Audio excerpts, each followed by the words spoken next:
Hi ಸ್ನೇಹಿತರೆ, ನಮಸ್ಕಾರ. ಎಲ್ಲರಿಗೂ ಕಮಲಾ ಕ್ರಿಯೇಷನ್ ಯೂಟ್ಯೂಬ್ ಚಾನಲ್ಗೆ ಸ್ವಾಗತ. ಈಗ ನಾನೊಂದು ವಿಡಿಯೋನ ಜೊತೆಗೆ ಬಂದಿದ್ದೀನಿ. ಏನು ವಿಡಿಯೋ ಅಂದ್ಕೊಂಡ್ರೆ ಬನ್ನಿ ತೋರಿಸ್ತೀನಿ. ನಾನಿವತ್ತು ತಂಪಾಗಿರೋಂಥ ಮಿಲ್ಕ್ ಶೇಕಿನ ಜೊತೆಗೆ ಬಂದಿದ್ದೀನಿ.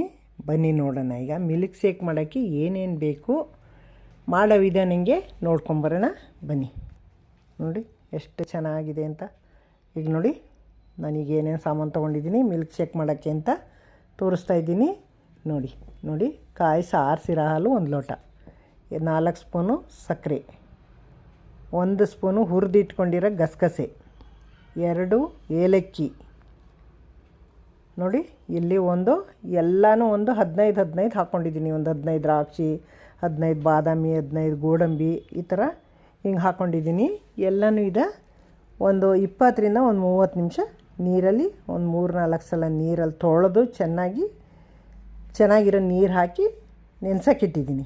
ಅವು ನೆಂದಿದ್ದಾವೆ. ಈಗ ನೋಡಿ, ಈಗ ನೆಂದಿರೋದಕ್ಕೆ ಒಂದು ಮಿಕ್ಸಿ ಜಾರ್ ತೊಗೊಂಡು ಆ ಮಿಕ್ಸಿ ಜಾರ್ಗೆ ಎಲ್ಲನ ಹಾಕ್ಕೊಂಡು ನೈಸಿಗೆ ರುಬ್ಕೋಬೇಕು. ಈ ನೀರನ್ನೂ ಹಾಕೋತೀನಿ ಅದರೊಳಗೇ. ಅದು ನೆಂದ ಮೇಲೆ ಆ ಸ್ವೀಟ್ ಅಂಶ ಬಿಟ್ಟಿರುತ್ತೆ ದ್ರಾಕ್ಷಿದು ಅದರದ್ದೆಲ್ಲ, ಅದಕ್ಕೆ ನಾನು ಚೆನ್ನಾಗಿ ತೊಳೆದು ಹಾಕಿದ್ದೀನಿ. ಏಲಕ್ಕಿನೂ ಹಾಕ್ಕೊಂಡಿದ್ದೀನಿ. ಈಗ ಅದಕ್ಕೆ ಗಸಗಸೆ ಹಾಕ್ಕೋಬೇಕು. ಗಸಗಸೆನೂ ಹಾಕ್ಕೊಂಡು ನೈಸಿಗೆ ರುಬ್ಕೋಬೇಕು. ಅದನ್ನು ತರಿ ಇರಬಾರ್ದು. ನೋಡಿ ಗಸಗಸೆನೂ ಹಾಕ್ಕೊಂಡಿದ್ದೀನಿ. ಈಗ ನೈಸಿಗೆ ರುಬ್ಕೊಂಬತ್ತೀನಿ. ಈಗ ನೋಡಿ ಎಷ್ಟು ನೈಸಿಗೆ ರುಬ್ಬಿದ್ದೀನಿ ಅಂತ ಘಮ ಅಂತ ಇದೆ. ನೋಡಿ ಆ ಗಸಗಸೆ ಹುರಿದು ಹಾಕಿರೋದಕ್ಕೋದಕ್ಕೂ ಎಷ್ಟು ಘಮ ಅಂತಿದೆ ಅಂದರೆ ತುಂಬ ಪರಿಮಳ ಬರ್ತಾಯಿದೆ. ಏಲಕ್ಕಿ, ಆ ಹುರಿದಿರೋ ಗಸಗಸೆ ಇವ್ರದ್ದೆಲ್ಲ ಭಾರಿ ಚೆನ್ನಾಗಿ ಪರಿಮಳ ಬರ್ತದೆ. ಕುಡಿಯೋಕ್ಕೆ ಒಂಥರ ಅಷ್ಟು ಹಿತವಾಗಿರ್ತದೆ. ಈಗ ನೋಡಿ ಇನ್ನೊಂದು ಜಾರ್ ತೊಗೊಂಡು ದೊಡ್ಡ ಜಾರಿಗೆ ಟ್ರಾನ್ಸ್ಫರ್ ಮಾಡ್ಕೊಂಡಿದ್ದೀನಿ. ಆ ಚಿಕ್ಕ ಜಾರಲ್ಲಿ ಮಿಲ್ಕ್ ಶೇಕ್ ಮಾಡೋಕ್ಕಾಗಲ್ಲ. ಸಕ್ಕರೆ ಹಾಕ್ಕೊಂಡಿದ್ದೀನಿ ಈಗ 4 ಸ್ಪೂನು. ಈಗ ಹಾಲನ್ನು ಹಾಕ್ಕೊಂಡು ಮತ್ತೆ ಇದರಲ್ಲಿ ದೊಡ್ಡ ಮಿಕ್ಸಿ ಜಾರಲ್ಲಿ 1-2 ಸಲ ರನ್ ಮಾಡ್ತೀನಿ ಮಿಕ್ಸಿಯಲ್ಲಿ ಇಟ್ಬಿಟ್ಟು. ಆವಾಗ ಮಿಲ್ಕ್ ಶೇಕು ರೆಡಿ ಆಯ್ತದೆ. ನೋಡಿ ಎಷ್ಟು ಚೆನ್ನಾಗಿ ಬಂದಿದೆ, ಎಷ್ಟು ಘಮ ಅಂತ ಇದೆ ಅಂದರೆ ಪರಿಮಳನೇ ಅಷ್ಟು ಚೆನ್ನಾಗಿದೆ. ಪರಿಮಳ ಕುಡಿಬೇಕು ಅಂತ. ಈಗ ಬೇರೆ ಪಾತ್ರೆಗೆ ಟ್ರಾನ್ಸ್ಫರ್ ಮಾಡ್ಕೊಳ್ಳೋಣ. ನೋಡಿ ಎಷ್ಟು ಚೆನ್ನಾಗಿ ಕಾಣಿಸ್ತಾ ಇದೆ ಅಲ್ವಾ? ನೋಡೋಕ್ಕೇ ಎಷ್ಟು ಚೆನ್ನಾಗಿದೆ. ಕುಡಿದ್ರೆ ಎಷ್ಟು ಹಿತವಾಗಿರ್ತದೆ. ನೋಡಿ ಎಷ್ಟು ತಂಪಾಗಿ, ಮಕ್ಕಳಿಗಂತೂ ತುಂಬ ಇಷ್ಟ. ಈ ಬೇಸಿಗೆ ಕಾಲದಲ್ಲಿ ಕೊಟ್ಟರೆ ಭಾರಿ ಚೆನ್ನಾಗಿರ್ತವೆ. ಈ ಬೇಸಿಗೆ ಕಾಲಕ್ಕೆ ಊಟ ತಿಂಡಿ ತಿನ್ನೋಕ್ಕೆ ಸೇರಲ್ಲ. ಬಿಸಿಲು ಬೇರೆ. ಅವಾಗ ತಂಪಾಗಿ ಏನಾರು ಬೇಕು ಕುಡಿಬೇಕು, ತಣ್ಣಗೆ ಅನ್ನಿಸ್ತದೆ.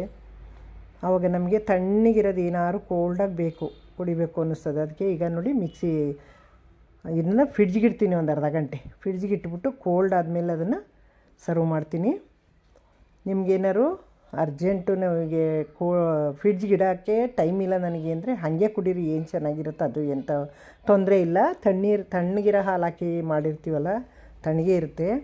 ನಮಗಿನ್ನೂ ಕೋಲ್ಡಾಗಿ ಬೇಕು ಅಂದರೆ ಫ್ರಿಡ್ಜಿಗೆ ಇಟ್ಟರೆ ತುಂಬ ಕೋಲ್ಡಾಗಿರ್ತದೆ, ಕುಡಿಯೋಕ್ಕೂ ಚೆನ್ನಾಗಿರ್ತದೆ. ಕೋಲ್ಡ್ ಮಾಡ್ಕೊಂಡು ಕುಡಿಬೋದು. ಇಲ್ಲ ನಮಗೆ ಬೇಡ, ನಾವು ಹಾಗೆ ಕುಡಿದ್ಬಿಡ್ತೀವಿ, ಈಗ ಬೇಕು ನಮಗೆ ಟೈಮ್ ಇಲ್ಲ ಅಷ್ಟು ಅಂದರೆ ಹಾಗೆ ಕುಡೀರಿ. ಈಗ ನೋಡಿ ನಾನು ಅರ್ಧ ಗಂಟೆ ಫ್ರಿಡ್ಜಲ್ಲಿ ಇಟ್ಟಿದ್ದೆ, ತಣ್ಣಗಾಗಿದೆ. ಈಗ ಸರ್ವ್ ಮಾಡ್ತಾಯಿದ್ದೀನಿ. ಆ ಕೋಲ್ಡಾಗಿದ್ದರೆ ಅದು ಕುಡಿಯೋಕ್ಕೆ ಒಂಥರ ಹಿತವಾಗಿರ್ತದೆ. ಈಗ ನೋಡಿ ಸರ್ವ್ ಮಾಡ್ತಾಯಿದ್ದೀನಿ. ಈ ಥರ ಬೇಸಿಗೆ ಕಾಲದಲ್ಲಿ ಮಕ್ಕಳಿಗೆಲ್ಲ ಕೊಟ್ಟರೆ ತುಂಬ ಖುಷಿಯಾಗಿರ್ತವೆ.